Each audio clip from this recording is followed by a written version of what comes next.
តោះសួស្តីអ្នកនរគ្នាមកទស្សនាពីល្បឿនរបស់ស្រីខ្មៅមានជ័យនៅក្នុងឆ្នាំ2025ដែលទើបនឹងបដូរផ្ដាល់ក្តាមក្រាបហើយបាទខ្ញុំថាល្បឿនមិនធម្មតាទេបាទនេះគឺជា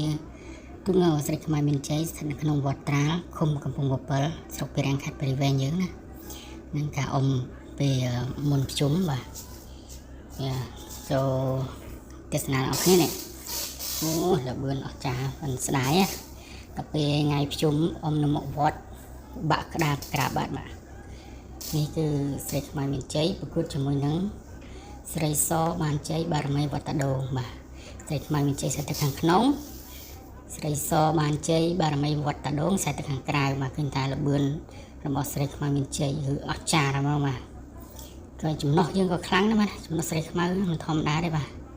ហាត់តែពីថ្ងៃប៉ុន្តែគឺខ្លាំងមកបាទខ្លាំងមែនល្បឿនគឺហោះហើយបាទមួយលឿនគួរសមបាទអាចប៉ុណ្ណឹងប្រជែងមួយគេបានណាបាទសូមអរគុណសម្រាប់ការទស្សនាបាទជួបគ្នានៅវីដេអូក្រោយទៀតហើយវីដេអូនេះយកចេញពី Facebook របស់បងប្រុសចាបសុចិត្រាទេបាទខ្ញុំមិនបានថតផ្ទាល់ទេបាទបាយបាយ